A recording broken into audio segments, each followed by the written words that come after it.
నమస్తే good morning అందరికీ శుభోదయం న్యూస్ టాప్ మార్నింగ్ హెడ్లైన్స్ కి స్వాగతం తెలంగాణ ప్రధాన వార్తా పత్రికల్లో వచ్చిన ముఖ్యాంశాలను ఒకసారి చూద్దాం ముందుగా దిశ వార్తా పేపర్లో వచ్చిన బ్యానర్ ఐటమ్స్ ని చూస్తే కనుక ఒకే వ్యక్తి ఒకే పార్టీ ఇదే ప్రధాని మోడీ రహస్య ఎజెండా జనాభా ప్రాతిపదికన కాకుండా అన్ని రాష్ట్రాల్లో ఎంపీ సీట్లు పెంచాలి రాష్ట్రాల అధికారాలను కంట్రోల్లోకి తెచ్చుకునేలా కేంద్రం ప్రయత్నం ప్రజలు స్పందించాల్సిన సమయం వచ్చింది దక్షిణాదిపై కేంద్రం వివక్ష హక్కుల కోసం ఒక్కటవ్వాలి స్థానిక ఎన్నికల్లోనూ మోడీని అభ్యర్థిగా చూపుతున్న బీజేపీ కాంగ్రెస్ సైతం జాతీయ నాయకత్వం పేరుతో ఓట్లు అడగాలి మూసీలో గోదావరి నీరు కలిపి త్రివేణి సంగమంగా మారుస్తాం సమగ్ర కుల సర్వే చేసిన తొలి రాష్ట్రం తెలంగాణ హర్యానా ఎన్నికల్లో కాంగ్రెస్ ను డిస్టర్బ్ చేసిన కేజ్రీవాల్ ఢిల్లీ ఎన్నికల్లో అదే ఫాలో అయిన కాంగ్రెస్ ఫలితంగా రెండు రాష్ట్రాల్లో బీజేపీకే లబ్ధి కేరళలో ఎంబీఐఎఫ్ఎల్ సదస్సులో సీఎం రేవంత్ రెడ్డి సో కేరళలో ఏదైతే ఎంబీఐఎఫ్ఎల్ సదస్సులో పాల్గొన్నారో రేవంత్ రెడ్డి అక్కడ కీలక వ్యాఖ్యలు అయితే చేశారు కొన్ని ఒకే దేశం ఒకే ఎన్నిక అని చెప్పేసి జమిలీ ఎన్నికల గురించి ఏదైతే కేంద్ర ప్రభుత్వం మాట్లాడిందో దానిపైన ప్రధానంగా మాట్లాడారు ఒకే దేశం ఒకే ఎన్నిక అని చెప్పేసి ఏదైతే అన్నారో దాన్ని ఆ నేపథ్యంలో ఒకే దేశం ఒకే ఎన్నిక కాదు ఒకే వ్యక్తి ఒకే పార్టీ దాని వెనుక ఉన్న అంతరార్థం ఇది అన్న విధంగా రేవంత్ రెడ్డి అయితే కనుక ఆ సదస్సులో ప్రస్తావించారు ముఖ్యంగా బీజేపీ దక్షిణాది రాష్ట్రాలను అయితే కనుక చాలా చులకనగా చూస్తోంది అంటే వివక్ష కొనసాగిస్తోందని ఇది చాలా సంవత్సరాల నుంచి కొనసాగుతున్నది మరి ముఖ్యంగా బడ్జెట్ ప్రవేశపెట్టినప్పుడు అయితే అది ఇంకా క్లియర్ కట్ గా కనిపిస్తుంది మొన్న ప్రవేశపెట్టిన ఫిబ్రవరి 1న ప్రవేశపెట్టిన బడ్జెట్ లో కూడా చూసుకుంటే కనుక మనము ఏపీకి అంటే ఎన్డీఏలో భాగస్వామి అయినప్పటికీ కూడా ఆంధ్రప్రదేశ్కి అంతంత మాత్రమే ఇక తెలంగాణకి అయితే కనుక చెప్పాలంటే సున్నానే ఏమి ఇవ్వలేదు పైపెచ్చు మరి ఇది దక్షిణాది రాష్ట్రాల పైన వివక్ష అవుతుంది కదా ఎందుకు దక్షిణాది రాష్ట్రాల పైన ఎప్పుడు కేంద్ర ప్రభుత్వం వివక్ష చూపిస్తుంది అన్నది అర్థం కాదు ముఖ్యంగా బీజేపీ అయితే కనుక దక్షిణాది రాష్ట్రాల పైన వివక్ష చూపిస్తుంది అన్నది ప్రజలందరిలో ఉన్న చర్చ అలాగే చాలా మంది నేతల్లో కూడా ఇదే ఉంది కాకపోతే బీజేపీ నేతల్లో ఉన్నప్పటికీ కూడా వాళ్ళు బయట పెట్టలేకపోతున్నారు అన్నది కూడా ఒక చర్చ నడుస్తోంది అంటే ఎవరైతే స్థానిక కార్యకర్తలు ఉంటారో వాళ్ళు ప్రజలతో మమేకమై మాట్లాడినప్పుడు వాళ్ళ ఒపీనియన్ కూడా అంటే ప్రజలతో పంచుకున్నప్పుడు వాళ్ళు కూడా అదే ఒపీనియన్ తో మాట్లాడుతున్నారు కాకపోతే సో అధిష్టానం ముందర కానీ లేకపోతే ఇంకా ముఖ్యుల దగ్గర కానీ ఇలాంటివి మాట్లాడితే బాగోదు కదా ఆ ఉద్దేశంతో వాళ్ళు కామ్గా ఉన్నారేమో బట్ ఏదేమైనా సరే దక్షిణాది రాష్ట్రాల పైన అయితే కనుక వివక్ష చూపిస్తోంది కేంద్రం అన్నది ఎప్పటి నుంచో ఉంది ప్రజలందరిలో కూడా ఇదే భావన ఉంది ముఖ్యంగా తెలంగాణ మీద అయితే కనుక మరీ ఎక్కువగా చూపిస్తుంది అది ఎందుకు అన్నది అర్థం కావట్లేదు అనేసి మొన్న బడ్జెట్ తర్వాత ప్రజల్లో అయితే కనుక తీవ్ర అసంతృప్తి వ్యక్తమైంది ప్రజలు కూడా దానిపైన ఎక్కువగానే చర్చించుకున్నారు ఇక ఈ సదస్సులో ముఖ్యంగా రేవంత్ రెడ్డి మాట్లాడిన మాటలు అయితే కనుక ఏదైతే జనాభా ప్రాతిపదికన కాకుండా అన్ని రాష్ట్రాల్లో ఎంపీ సీట్లు పెంచాలి సో రాష్ట్రాల అధికారాలను కంట్రోల్కి తెచ్చుకునేలా కేంద్రం అయితే కనుక ప్రయత్నం చేస్తోంది దీనిపైన అందరూ స్పందించాల్సిన సమయం వచ్చింది అందరూ ఏకతాటి పైకి వచ్చి దీన్ని ఎదుర్కోవాల్సిన అవసరం ఉంది అని చెప్పేసి రేవంత్ రెడ్డి అయితే కనుక ముఖ్యంగా చెప్పారు అలాగే దక్షిణాది రాష్ట్రాల పైన అయితే కనుక కేంద్రం వివక్ష చూపిస్తోంది దీని గురించి కూడా అందరూ ఒకటవ్వాలి అని చెప్పారు అలాగే మన హక్కులు ఏదైతే దక్షిణాది రాష్ట్రాల వాళ్ళు ఉన్నారో సో వీళ్ళందరూ కూడా మన హక్కుల కోసం ఒకటవ్వాలి అని చెప్పేసి ప్రధానంగా ఈ కేరళలో జరిగిన సదస్సులో అయితే కనుక సీఎం రేవంత్ రెడ్డి చెప్పారు ఇక మరో ప్రధాన అంశం చెప్పారు స్థానిక ఎన్నికల్లో కూడా మోడీని చూపించి బీజేపీ ఓట్లు అడుగుతోంది అలాగే కాంగ్రెస్ కూడా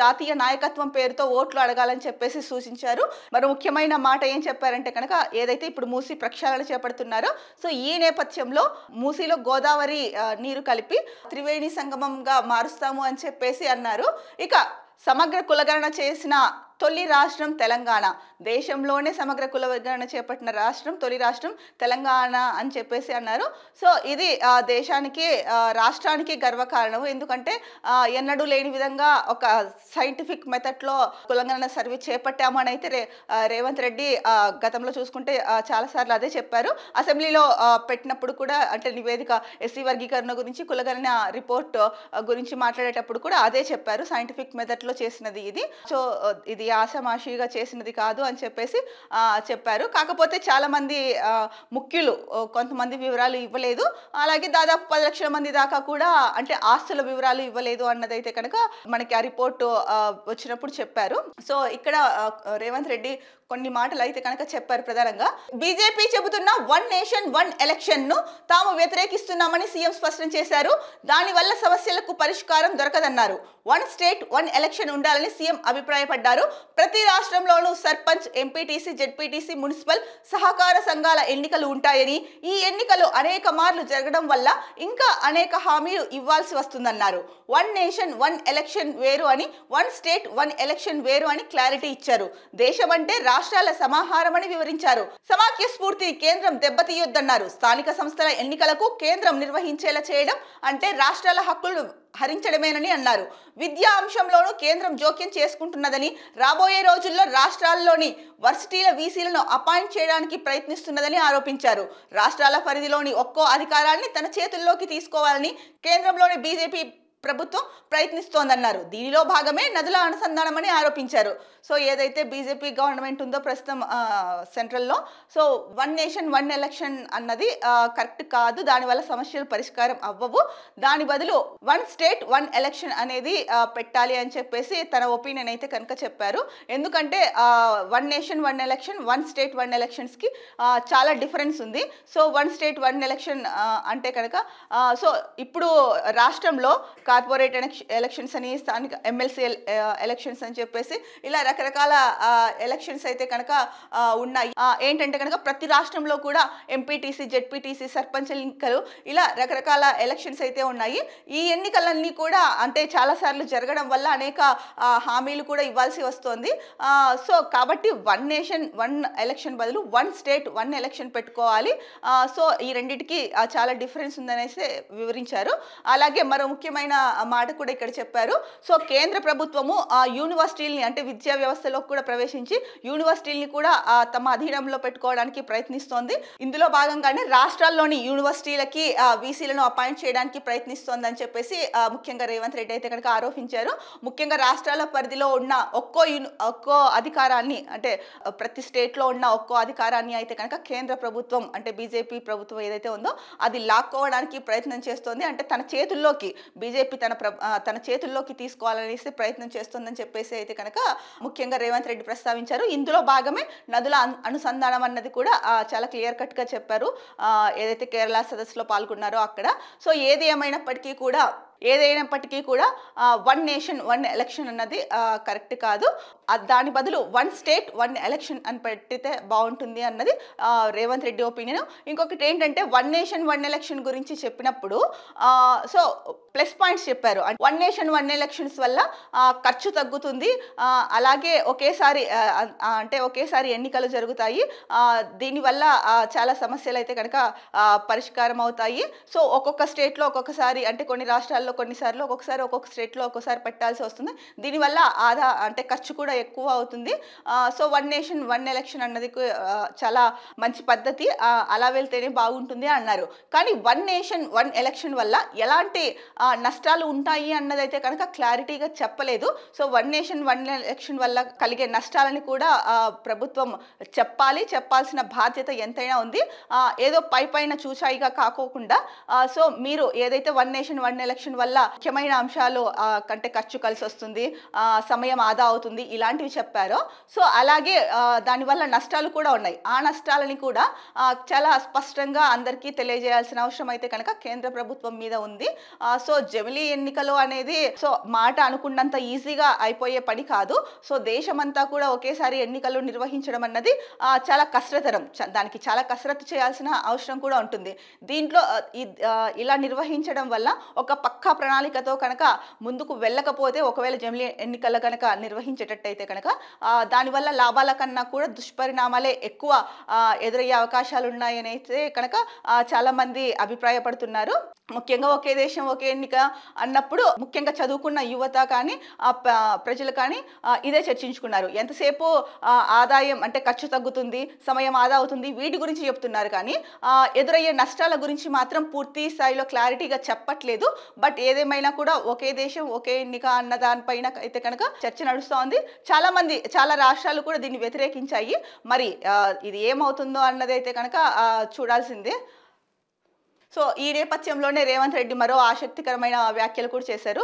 ఇండియా కూటమిలో ఆమ్ ఆద్మీ పార్టీ కూడా ఉండేది. అయితే హర్యానా ఎలక్షన్స్ అప్పుడు కాంగ్రెస్ పార్టీకి ఆమ్ ఆద్మీ పార్టీకి కొన్ని తేడాలు రావడం వల్ల అక్కడ చీలిక వచ్చింది వాళ్ళ మధ్య. సో ఆ తర్వాత అప్పటి నుంచి ఏదైతే ఆమ్ ఆద్మీ పార్టీ కాంగ్రెస్తో కలవడం లేదు. సో ఈ నేపథ్యంలోనే హర్యానా ఎన్నికల్లో కూడా కలిసికట్టుగా కాకుండా కాంగ్రెస్ ఆమ్ ఆద్మీ పార్టీ కలిసికట్టుగా పోటీ చేయకుండా విడివిడిగా పోటీ చేశాయి. సో అక్కడ ఓడిపోవడం జరిగింది కాంగ్రెస్ అయితేనేమి ఆమ్ ఆద్మీ పార్టీ అయితేనేమి. అలాగే రీసెంట్గా ఢిల్లీ ఎన్నికలు చూసుకుంటే కనుక ఓట్ షేర్ శాతం కాంగ్రెస్ ఆమ్ ఆద్మీ కలిపితే కనుక ఓటింగ్ పర్సెంట్ బీజేపీ కన్నా కొంచెం ఎక్కువనే ఉంది. అయితే ఏదైతే కనుక ఢిల్లీ ఎన్నికలప్పుడు కాంగ్రెస్ పార్టీని అడిగింది ఆమ్ ఆద్మీ పార్టీని పొత్తు పెట్టుకుందామని అడిగితే కేజ్రీవాల్ నో చెప్పారు. ఫలితం ఏమైంది? ఈరోజు అనుభవిస్తున్నారు ఫలితం. సో ఓడిపోవడం జరిగింది. సో ఏంటంటే కనుక ఇది కేజ్రీవాల్ చేసుకున్న స్వయంకృత అపరాధమే అన్నది రేవంత్ రెడ్డి భావన. అలాగే దీని ఫలితంగా ఏదైతే కనుక కేజ్రీవాల్ ఆమ్ ఆద్మీ పార్టీ చేసిందో దానివల్ల అంటే కాంగ్రెస్ని డిస్టర్బ్ చేసిందో దానివల్ల హర్యానాలోను ఇటు ఢిల్లీలోను 2 చోట్ల ఓడిపోవడం జరిగింది అని చెప్పేసి రేవంత్ రెడ్డి అయితే కనుక స్పష్టం చేశారు. ఇక మరో ముఖ్యమైన వార్త చూసుకుంటే కనుక బీజాపూర్లో కాల్పుల మోత, ఛత్తీస్గఢ్లో భారీ ఎన్కౌంటర్, 31 మంది మావోయిస్టులు మృతి, వారిలో 20 మంది పురుషులు, 11 మంది మహిళలు. మృతుల్లో తెలంగాణకు చెందిన అగ్రనేతలు కూడా ఉన్నట్టు అనుమానాలు అయితే వ్యక్తమవుతున్నాయి. ఇక బీజాపూర్ జిల్లా ఇంద్రావతి నేషనల్ పార్క్ ప్రాంతంలో ఘటన, ఎదురు కాల్పుల్లో ప్రాణాలు కోల్పోయిన 2 జవాన్లు, భారీగా ఆయుధాలు, పేలుడు పదార్థాలు స్వాధీనం, ధృవీకరించిన ఐజీ సుందర్ రాజ్. ఈ ఏడాదిలో ఇదే 2వ అతిపెద్ద ఎన్కౌంటర్. మావోయిస్టుల నిర్మూలనకు కట్టుబడి ఉన్నాం అమిత్ షా. ఛత్తీస్గఢ్లో అయితే కనుక మరోసారి భారీ ఎన్కౌంటర్ జరిగింది. బీజాపూర్లో జరిగిన ఈ ఎన్కౌంటర్లో అయితే కనుక 31 మంది చనిపోయారు మావోయిస్టులు. సో ఎదురు కాల్పుల్లో 2 జవాన్లు కూడా మరణించడం జరిగింది.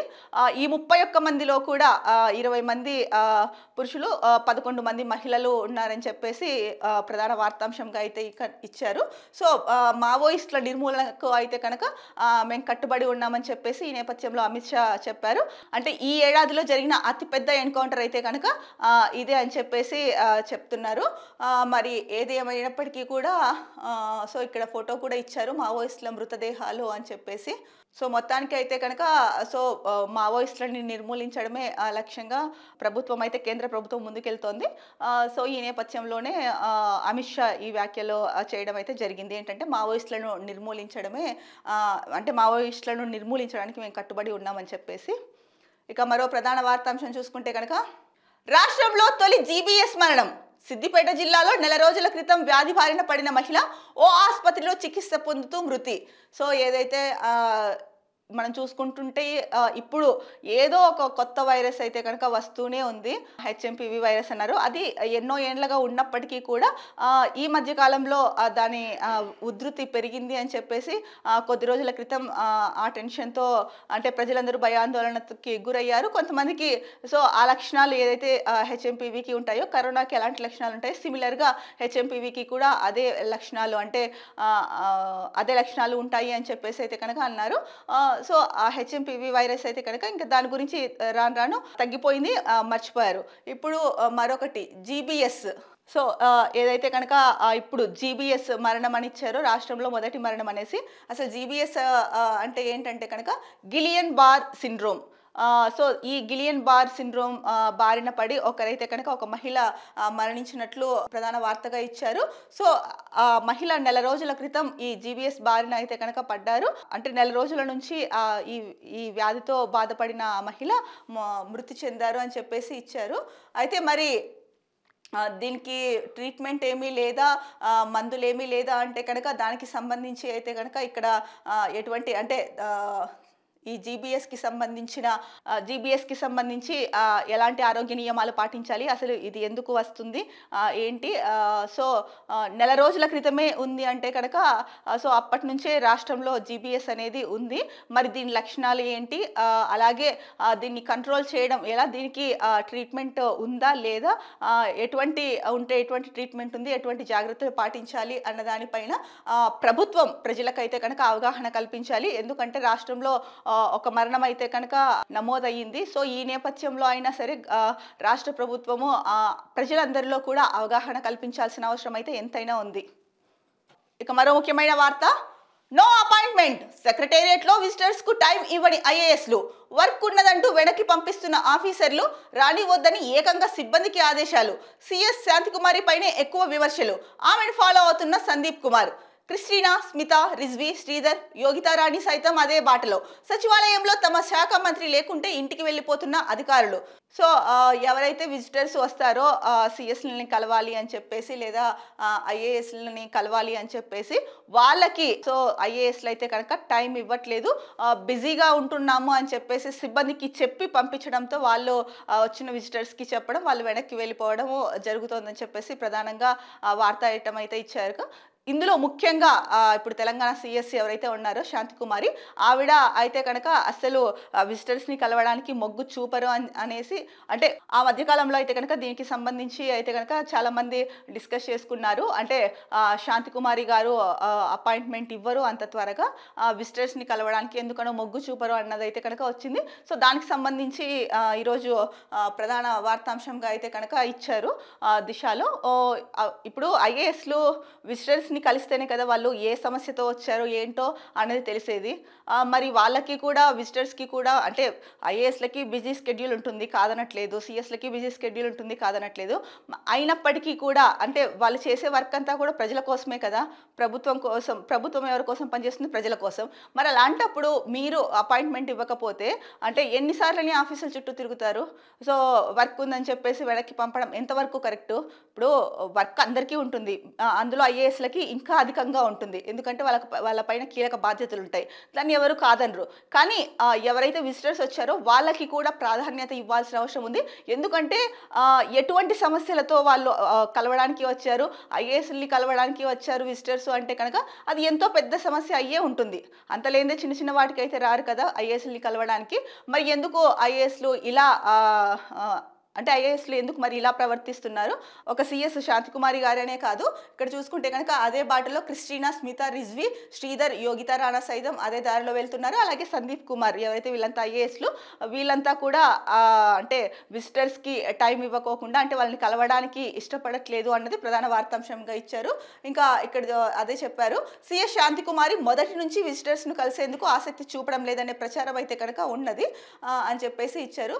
మరి దీనిపైన కూడా ప్రభుత్వమే తీసుకోవాల్సిన అవసరం ఉంది. ఎంతైనా ప్రభుత్వమే దీనిపైన అంటే కనుక ఎందుకు ఇలా చేస్తున్నారు అన్నది ప్రభుత్వమే చర్యలు తీసుకోవాల్సిన అవసరం ఉంది.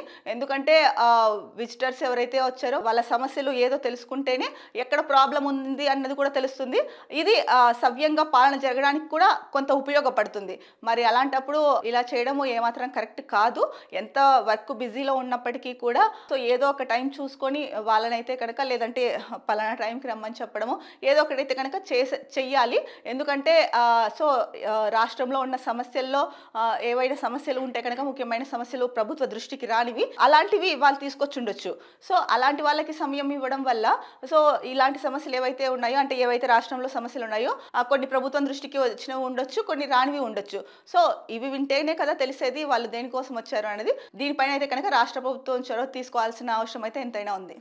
ఇక మరో ముఖ్యమైన వార్త, లోకల్ లైట్, ఎమ్మెల్సీ ఎన్నికలకు ఇప్పటికే దూరం, స్థానిక ఎన్నికలు ముంచుకొస్తున్న కనిపించని హడావిడి, బలమైన అభ్యర్థుల వేటలో కొరవడిన ఆసక్తి, ఆర్థిక పరంగాను పార్టీల సమాలోచనలు, దిశానిర్దేశం లేక కేడర్లో నైరాశ్యం, వ్యూహాలకు పదును పెడుతున్న కాంగ్రెస్, బీజేపీ. అంటే స్థానిక ఎన్నికలపై బీఆర్ఎస్ లో కనిపించని సీరియస్నెస్. ఇప్పుడు స్థానిక ఎన్నికలు దగ్గరకు వచ్చేస్తున్నాయి.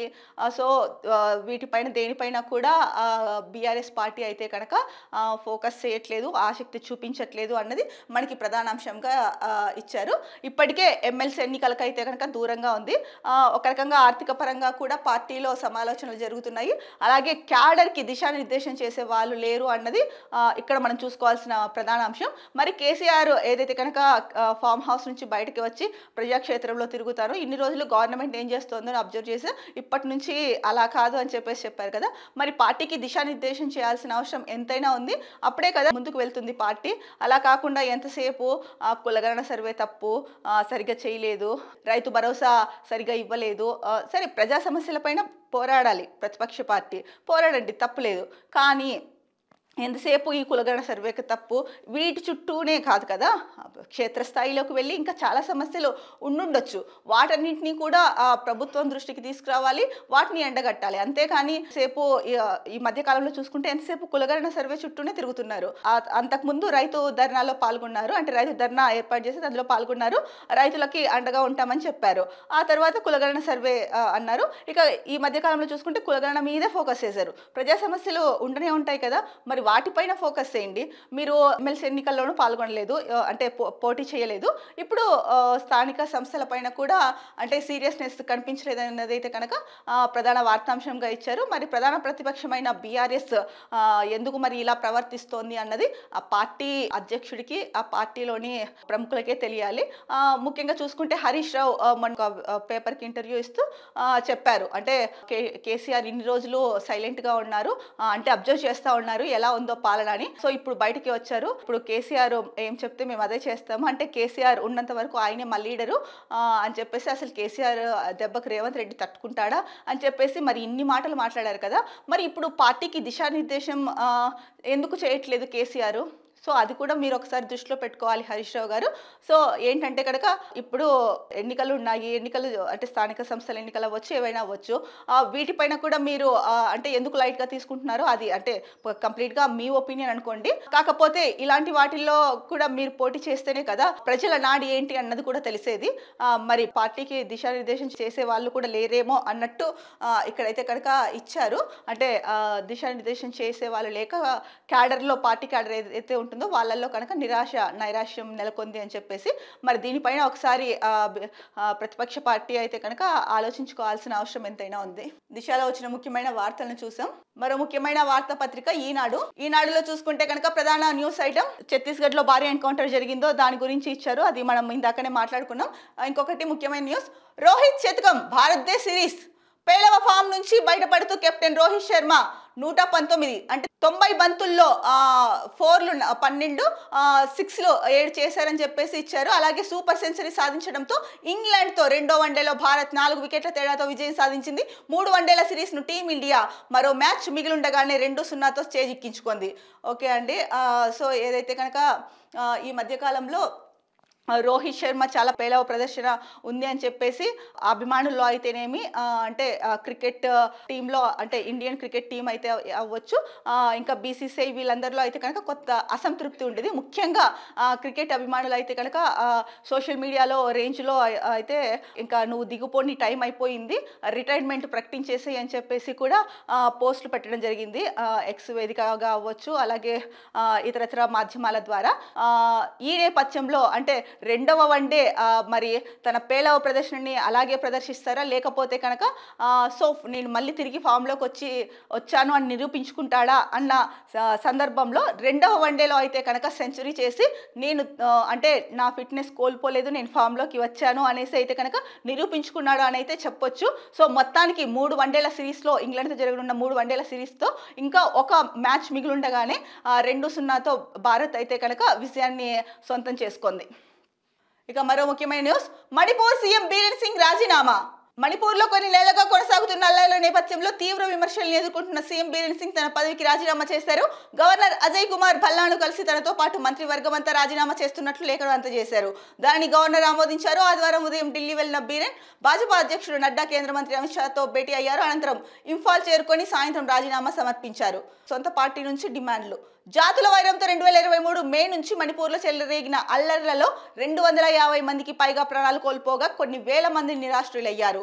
సింగ్ ఒక వర్గానికి కొమ్ము కాస్తున్నారని, ఆయన రాజీనామా చేయాలని విపక్షాలతో పాటు సొంత పార్టీ నుంచి డిమాండ్లు వచ్చాయి. మణిపూర్ సీఎం ఎవరైతే బీరేన్ సింగ్ ఉన్నారో ఆయన అయితే కనుక రాజీనామా చేశారు సీఎం పదవికి. సో ఆయన మీద అంటే మణిపూర్లో అల్లర్లు చెలరేగిన నేపథ్యంలో సో వాటిని సరిగా కంట్రోల్ చేయకపోవడం అయితేనేమి, అలాగే ఏదైతే 2023 మే నుంచి అయితే కనుక అక్కడ జాతుల వైరంతో మణిపూర్లో ఏవైతే అల్లర్లు చెలరేగాయో వాటిని కంట్రోల్ చేయడంలో కూడా విఫలమయ్యారు అన్నది అంటే స్పష్టంగా తెలుస్తోంది ఇక్కడ వార్తను బట్టి. ఆ అల్లర్లలో 250 మందికి పైగా అయితే కనుక ప్రాణాలు కోల్పోయారు అని చెప్పారు. సో బీరెన్ సింగ్ ఒక వర్గానికి మాత్రమే కొమ్ము కాస్తున్నారు అని చెప్పేసి విపక్షాలే కాదు సొంత పార్టీలో వాళ్ళు కూడా చెప్పుకుంటున్నారు అని చెప్పేసి ఇక్కడ వార్తా కథనంలో అయితే ఇచ్చారు. ఈ నేపథ్యంలో అంటే ఢిల్లీ వెళ్ళొచ్చిన ఒక వార్తా కథనంలో అయితే కనుక నిన్న చూసుకుంటే ఢిల్లీ వెళ్ళి వచ్చిన తర్వాత రిజైన్ చేశారు అన్నట్టు చెప్పారు. బట్ ఇక్కడ వార్త చూసుకుంటే అలా లేదు. ఈయన రిజైన్ చేసిన తర్వాతే అంటే బీరెన్ సింగ్ రిజైన్ చేసిన తర్వాతే కేంద్రంలో నడ్డా గారిని కానీ అమిత్ షా గారిని కానీ కలిశారు అని చెప్పేసి ఇచ్చారు. మొత్తానికి అయితే కనుక బీరెన్ సింగ్ రాజీనామా చేశారు. మరి తదుపరి సీఎం మణిపూర్కి ఎవరిని ప్రకటిస్తారు అన్నది వేచి చూడాల్సిందే. ఈనాడులో వచ్చిన ముఖ్యాంశాలను అయితే చూసాం. మరో వార్తాపత్రిక వెలుగు చూసుకుంటే కనుక సో ఛత్తీస్గఢ్ ఎన్కౌంటర్ గురించి మనం మాట్లాడుకున్నాం. అలాగే ఒకే దేశం ఒకే ఎలక్షన్ గురించి ఏదైతే రేవంత్ రెడ్డి మాట్లాడారో కేరళలో ఒక సదస్సులో దాని గురించి మాట్లాడుకున్నాం. అలాగే క్రికెట్ గురించి రోహిత్ సెంచరీ చేశారన్నది మాట్లాడుకున్నాం. ఇక మరో ముఖ్యమైన వార్తాంశం చూస్తే కులగణన రీసర్వే చేస్తే నేను కేసీఆర్ వివరాలు ఇస్తాం, శాస్త్రీయంగా నిర్వహించాలి కేటీఆర్. బీసీలకు 42% రిజర్వేషన్లు ఇచ్చేలా రాజ్యాంగ సవరణ చేయాలి. మోదీ రాహుల్ కూర్చుంటే చాయ్ తాగేలోపు సవరణ చేయొచ్చు. కులగణనలో 5.5% వరకు బీసీ జనాభా తగ్గించారు. మేము అన్ని ఎన్నికల్లో బీసీలకు 50% పైగా టికెట్లు ఇచ్చాం. సర్వేతో ఈ సర్కార్ బలహీన వర్గాల గొంతు కోసింది. గ్రామాల్లో ప్రెస్ మీట్లు పెట్టి ప్రజలను మేల్కొల్పుతామని వ్యాఖ్య. కేటీఆర్ అయితే కనుక సో కులగణన రీసర్వే చేయాలి అనేసి అయితే ప్రధానంగా చెప్తున్నారు. ఇది శాస్త్రీయంగా జరగలేదు. 5.5% బీసీలను అయితే తగ్గించారు అంటున్నారు. మొన్న రేవంత్ రెడ్డి గారు మాట్లాడినప్పుడు అయితే కనుక 2014లో చేసిన కులగణనలో అయితే కనుక బీసీలు 51% పైన ఉన్నారు. సో ఇప్పుడు మేము చేసిన కులగణనలో అయితే కనుక 56.33% ఉన్నారు. అలా చూసుకుంటే కనుక అప్పటికి ఇప్పటికీ 5.5% పెరిగారు అని చెప్పేసి రేవంత్ రెడ్డి అన్నారు. ఇక్కడ చూసుకుంటే కేటీఆర్ 5.5% తగ్గారు అని చెప్తున్నారు. మరి ఏది పరిగణలోకి తీసుకోవాలి? ఇప్పుడు రీసెంట్గా చేసినది వివరాలు కరెక్ట్గానే ఉంటాయి కదా, రీసెంట్గా చేశారు కాబట్టి. అంత లేకపోతే అంటే అంత పబ్లిక్గా అన్ని ఇప్పుడు రిపోర్ట్ కులగణన సర్వే చేశారు, ఆ డేటాని అనలైజ్ చేశారు. అనలైజ్ చేసిన తర్వాత రిపోర్ట్ రెడీ చేశారు. అన్ని సమగ్రంగా చర్చించిన తర్వాతనే కదా రిపోర్ట్ అయితే కనుక రెడీ చేసి విడుదల చేస్తారు. మరి ఈ నేపథ్యంలో 5.5% పెరిగిందని చెప్పేసి రేవంత్ రెడ్డి అంటుంటే అంటే బీసీల సంఖ్య 5.5% పెరిగిందని, ఇక్కడ కేటీఆర్ మాత్రం 5.5% తగ్గింది అంటున్నారు. ప్రధానంగా ఈయన ఏం చెప్తున్నారు అంటే మొన్న జరిగిన కులగణన సర్వేలో అయితే కనుక కేటీఆర్ వీళ్ళెవరు వివరాలు ఇవ్వలేదు అని చెప్పేసి మనకు తెలిసిందే. సో ఇప్పుడు రీసర్వే చేస్తే కనుక నేను కేసీఆర్ వివరాలు ఇస్తాము అంటున్నారు. మరి అలాగే అన్ని ఎన్నికల్లో కూడా మేము 50% పైగా బీసీలకు టికెట్లు ఇచ్చాము అని కూడా చెప్తున్నారు. ఇంకొకటి ఏంటంటే కనుక ఈ సర్వేతో ఏదైతే కులగణన సర్వే చేపట్టారో ఈ సర్వేతో అయితే కనుక బలహీన వర్గాల గొంతు నొక్కుతోంది ప్రభుత్వం అని అంటున్నారు, కేటీఆర్ ఆరోపిస్తున్నారు. ఇక మరో ముఖ్యమైన అంశం ఏం మాట్లాడుతున్నారంటే ఈయన గ్రామాల్లో ప్రెస్ మీట్లు పెట్టి ప్రజలను మేల్కొల్పుతారని చెప్తున్నారు. సో ఓవరాల్గా చూసుకుంటే కనుక మరి కులగణన సర్వే చేపట్టినప్పుడు ఎందుకు ముందే మీరు వివరాలు ఇవ్వలేదు, ఎందుకు కులగణన సర్వే పాల్గొనలేదు? ముందు దానికి ఆన్సర్ చేయండి. సో మీరు ప్రజల తరఫున ప్రజల సమస్యలు ఏమున్నాయో వాటి తరఫున ప్రతిపక్షం ఖచ్చితంగా పోరాడాలి, దీంట్లో ఎటువంటి సందేహము లేదు. అయితే దీనికంటే ముందు మీరు కులగణన సర్వేకి ఎందుకు వివరాలు ఇవ్వలేదు అన్నది కూడా ప్రజలకు చెప్పాలి. మరి ఎందుకంటే కులగణన సర్వే ఆషామాషిగా చేసింది కాదు కదా, అన్ని రోజులు చేసి అంత ఖర్చు పెట్టి దాదాపు 130 కోట్లు ఖర్చు పెట్టి కులగణన సర్వే చేశారు. మరి అలాంటి కులగణన సర్వే చేసినప్పుడు మీరు వివరాలు ఇవ్వకపోగా ఇప్పుడు రీసర్వే చేస్తే అంట మీరు వివరాలు ఇస్తారా? అంటే మీకోసం రీసర్వే చేయాలా, లేకపోతే నిజంగానే కులగణన రిపోర్టు తప్పు ఉంది అని మీరు ఏదైతే ఫస్ట్ నుంచి దానిపైనే అనవసరంగా అంటే ప్రభుత్వం చెప్తున్నది ఏంటంటే కనుక మేము సైంటిఫిక్ మెథడ్లో చేసినప్పటికీ కూడా బీఆర్ఎస్ పార్టీ అయితే కనుక ఎందుకు రాద్ధాంతం చేస్తోంది ఈ కులగణన సర్వే పైన, అవాస్తవాలని ప్రజల్లోకి తీసుకెళ్తోంది అని చెప్పేసి ప్రభుత్వం అయితే కనుక ఒక పైపు చెప్తూనే ఉంది. ఈ నేపథ్యంలో కేటీఆర్ ఏదైతే మళ్ళీ కులగణన సర్వే అది పక్కాగా లేదు, సరిగా చేయలేదు, మళ్ళీ రీసర్వే చేయండి అంటున్నారు. రీసర్వే చేసినప్పటికీ కూడా ఇది కూడా తప్పు అని మీరు అంటారేమో, ఎవరికి తెలుసు. ప్రజలైతే అదే అనుకుంటున్నారు. ఏంటంటే కనుక అప్పుడు వివరాలు ఇవ్వని వాళ్ళు ఇప్పుడు రీసర్వే చేయండి మేము వివరాలు ఇస్తామంటున్నారు.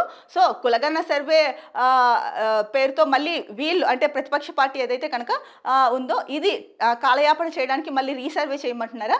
అదేదో ముందే బాధ్యత గల వ్యక్తులుగా అందులో ప్రధాన ప్రతిపక్ష పార్టీ ప్రధాన ప్రతిపక్ష నేత కేసీఆర్ ఎవరైతే ఉన్నారో ఆయన కూడా వివరాలు ఇవ్వలేదు. మరి వీళ్ళు వివరాలు ఇవ్వకోకుండా ప్రభుత్వం చేపట్టిన దాన్ని అంటే ఒకవైపు రిపోర్ట్ రిలీజ్ చేశారు. దాంట్లో ఏవేవైతే ఉన్నాయో అభ్యంతరాలు వాటిపైన కూడా ఆన్సర్ చేస్తూ వస్తున్నారు. ఇలాంటి నేపథ్యంలో మళ్ళీ ఎందుకు కేటీఆర్ ఇలా మాట్లాడుతున్నారు అని చెప్పేసి ప్రజలైతే చర్చించుకుంటున్నారు. ముఖ్యంగా గ్రామ సభల్లో అయితే కనుక అంటే గ్రామాల్లో ప్రెస్ మీట్లు పెట్టి ప్రజలకు వివరిస్తాము అంటున్నారు. ఓకే, ప్రజల తరఫున పోరాడండి. అందుకే ప్రతిపక్ష పార్టీలు ఎంతసేపు ప్రజల మధ్య ఉండాలి, ప్రభుత్వము ఉండాలి, ప్రతిపక్ష పార్టీలు ప్రజల మధ్య ఉండాలి. అప్పుడే ప్రజా సమస్యలు తెలుస్తాయి. ముఖ్యంగా ఎక్కడైతే కనుక అంటే సరిగా అభివృద్ధి జరగట్లేదు లేదా ప్రజలకు సంక్షేమ పథకాలు అందట్లేదు అన్నది ప్రతిపక్ష పార్టీ ఏదైతే ఉంటుందో అది ఎంతసేపు ఫామ్ హౌస్లో కూర్చోవడమో లేదా ఇళ్లలో కూర్చొని చేయడం కాదు. ఫీల్డ్లోకి వెళ్ళి అక్కడ సమస్యలు ఏమున్నాయో తెలుసుకొని అప్పుడు మీరు ప్రభుత్వాన్ని అడగాల్సిన బాధ్యత ప్రతిపక్ష పార్టీల పైన ఉంది. సో ఈ దిశగా మీరు ముందుకు వెళ్ళాలి. అంతేకాని ఒకే పాయింట్ని పట్టుకొని కాలయాపన చేయడము ఏమాత్రం సరైనది కాదు. మీరు ఏదైతే ప్రెస్ మీట్లు పెడతామో గ్రామాల్లో పెట్టి ప్రజలని మేల్కొల్పుతామంటున్నారో సరే, అది మంచి విషయమే. మీరు ప్రజల తరఫున పోరాడండి. ప్రజల తరఫున ఉంటే కనుక అది అందరికీ కూడా మంచిదే. కాకపోతే మీరు కులగణన గురించి ఏదైతే చెప్తున్నారో మళ్ళీ రీసర్వే చేస్తే కనుక మా వివరాలు ఇస్తామని అది ఏమాత్రం సమంజసం కాదు అని చెప్పేసి ప్రజలు అనుకుంటున్నారు. మరి ముందెందుకు ఇవ్వలేదు? దీనికి ఫస్ట్ ఆన్సర్ చెప్పండి. దీనికి ఆన్సర్ చెప్పిన తర్వాత ప్రజలకి మిగతా వాటి గురించి మాట్లాడండి కేటీఆర్ గారు. ఇక మరో ముఖ్యమైన వార్త చూసుకుంటే, ఉక్రెయిన్ యుద్ధంపై పుతిన్తో మాట్లాడిన ఆయన కూడా శాంతిని కోరుకుంటున్నారు ట్రంప్. ఇక ప్రజల చావులు ఆగాలని అనుకుంటున్నారని వెల్లడి. ఇటు రష్యా అటు అమెరికా నుంచి రాని అధికారిక ప్రకటన. సో ఉక్రెయిన్ యుద్ధం పైన అయితే కనుక పుతిన్తో మాట్లాడారు. రష్యా అధ్యక్షుడు ఎవరైతే పుతిన్ ఉన్నారో ఆయనతో మాట్లాడాలనేసి ట్రంప్ అయితే చెప్తున్నారు. ఏదైతే ఈ యుద్ధం వలన అభం శుభం తెలియని ప్రజలు మధ్యలో మరణానికి గురవుతున్నారు. సో ప్రజల చావులు ఇకనైనా ఆగాలనేసి అనుకుంటున్నారనేసి వెల్లడించారు. కాకపోతే దీనిపైన అంటే ఇటు రష్యా నుంచి కానీ అంటే వీళ్ళు ట్రంప్ ఏదైతే ఇక్కడ వార్తా కథనం ఇచ్చారో సో దీనికి అంటే వార్త ఇచ్చారు. దీనికి సంబంధించి అయితే కనుక ఇటు రష్యా నుంచి కానీ అటు అమెరికా నుంచి కానీ అధికారిక ప్రకటన అయితే కనుక వెలువడలేదు. ఏంటంటే కనుక ఏదైతే పుతిన్ ట్రంప్ మాట్లాడుకున్నారో ఉక్రెయిన్ యుద్ధం పైన అంటే ట్రంప్ ఏదైతే కనుక అంటే ఇంకా యుద్ధం లేకుండా శాంతిని నెలకొల్పాలి అని చెప్పేసి ట్రంప్ కోరుకుంటున్నట్లు ఇక్కడైతే కనుక చెప్పారు మనకు వార్తా కథనంలో. బట్ దీనిపైన అయితే కనుక అధికారిక ప్రకటన వెలువడలేదు. మరి ఇది ఎంతవరకు వాస్తవమా కాదా అన్నది తెలుస్తుంది మనకు త్వరలోనే. ఒకవేళ నిజంగా ఈ నిర్ణయం తీసుకొని ఉంటే కనుక ఇది ప్రపంచ దేశాలకి చాలా మంచిది.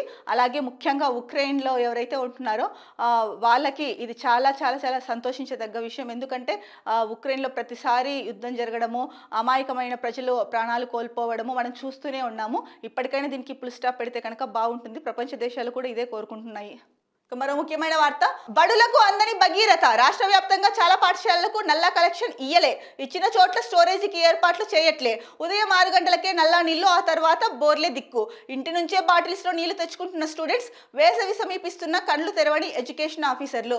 సో బడులకి కూడా అందని భగీరథ అనేసి టైటిల్తో ముఖ్యమైన వార్తా కథనం ఇచ్చారు. సో స్కూల్స్కి అయితే కనుక నల్లా కలెక్షన్ ఇవ్వలేదు. అంటే నల్లా కలెక్షన్స్ ఇచ్చినా కూడా స్టోరేజీకి అయితే కనుక ఏర్పాట్లు చేయలేదు. ఇంకొకటి ముఖ్యంగా నల్ల నీళ్ళేమో మార్నింగ్ వస్తాయి. సో అప్పుడు పట్టి పెట్టుకోకుండా స్టోరేజ్ చేయకోకుండా ఉంటే కనుక ఆ తర్వాత బోర్ వాటరే దిక్కవుతున్నాయి. దీనివల్ల స్టూడెంట్స్ ఇంటి నుంచే వాటర్ బాటిల్స్తో తీసుకెళ్లాల్సిన పరిస్థితి ఏర్పడింది. ఏంటంటే ఇప్పుడు రాబోయేది వేసవి, ఇంటి నుంచి ఒక వాటర్ బాటిల్ తీసుకెళ్తే అవేం సరిపోతాయి పిల్లలకి నీళ్ళు. సో మరి ఎందుకు ఎడ్యుకేషన్ ఆఫీసర్స్ అంటే విద్యాశాఖకి సంబంధించిన అధికారులు, ఉన్నతాధికారులు ఈ విషయంలో ఇంత నెగ్లిజెన్స్ ప్రదర్శిస్తున్నారు.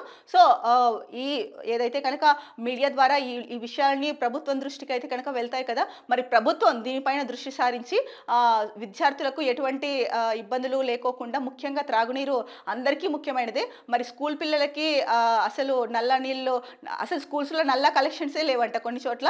ఒకవేళ ఉన్నా కూడా వాటిని స్టోరేజ్ చేసి పెట్టుకోవడానికి ఏర్పాట్లు ఏమీ చేయలేదని చెప్తున్నారు. మరి పొద్దున తీసుకెళ్ళిన వాటర్ బాటిల్ ఏం సరిపోతుంది పిల్లలకి?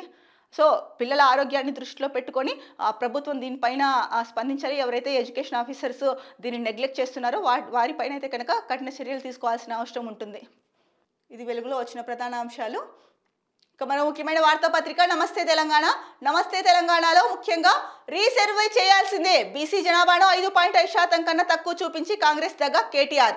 కులగణన తప్పుల తడక, నివేదిక చిత్తు కాగితం. బీసీల జనాభాను కావాలని తగ్గించిన సర్కార్ 22 లక్షల మంది లేనట్టుగా చూపడం దారుణం. సంక్షేమ పథకాల్లోనూ వారి వాటా తగ్గుతుంది. చిత్తశుద్ధి ఉంటే రాజ్యాంగ సవరణ సాధ్యమే. కామారెడ్డి డిక్లరేషన్ కు వాళ్లే తూట్లు పొడిచారు. కాంగ్రెస్ అన్యాయాన్ని జనంలోకి తీసుకెళ్తాం. మండలాలు నియోజకవర్గాల వారీగా భావజాల వ్యాప్తికి పటిష్ట చర్యలు చేపడతాం. బీఆర్ఎస్ బీసీ నేతలతో సమావేశం తర్వాత మీడియాతో party working president KTR. So KTR ఏదైతే అంటున్నారో, సో మనం ఇందాక చెప్పుకున్నాం రీసర్వే చేయాలి మళ్ళీ కులగణనని. రీసర్వే చేస్తే కనుక అంటే ఇక్కడ చూసుకుంటే కనుక ఆ పాయింట్ ఇవ్వలేదు ఇందాక న్యూస్ పేపర్లో ఇచ్చినది. ఈసారి మేము కూడా అంటే నేను కేసీఆర్ వివరాలు ఇస్తామని అయితే ఏదైతే కేటీఆర్ చెప్పారో ఇక్కడ ముఖ్యమైన పాయింట్స్లో అయితే కనుక అది ఇవ్వలేదు. సో ఏదైతే కులగణన సర్వే చేపట్టారో దాంట్లో బీసీల సంఖ్యని తగ్గించారు. 22 లక్షల మంది బీసీలను అయితే కనుక తక్కువగా అంటే 22 లక్షల మంది లేనట్టుగా చూపించారు. దాదాపు 5.5% బీసీల సంఖ్య తక్కువగా చూపించారు అని చెప్పేసి ముఖ్యంగా కేటీఆర్ అయితే కనుక మాట్లాడడం జరిగింది. కాంగ్రెస్ చేసిన దీన్ని అంటే కాంగ్రెస్ చేస్తున్న అన్యాయాన్ని కూడా జనాల్లోకి తీసుకెళ్తాము. మండలాలు నియోజకవర్గాల వారీగా కూడా భావజాల వ్యాప్తికి పటిష్ట చర్యలు చేస్తాము అని చెప్పేసి ముఖ్యంగా కేటీఆర్ అయితే కనుక చెప్పారు. మరి చూడాలి కేటీఆర్ ఏ రకంగా దీన్ని ముందుకు తీసుకెళ్తారు, అలాగే బీఆర్ఎస్ పార్టీ ఏ విధంగా దీన్ని ముందుకు తీసుకెళ్తారు, దీనిపైన కాంగ్రెస్ ప్రభుత్వం ఎలా స్పందిస్తుంది అన్నది. ఇవి తెలంగాణ వార్తాపత్రికల్లో వచ్చిన ప్రధాన అంశాలు. రేపటి న్యూస్ ట్యాప్ మార్నింగ్ హెడ్లైన్స్ లో మళ్ళీ కలుద్దాం. అంతవరకు సెలవు, నమస్కారం. Be happy, stay strong, stay healthy.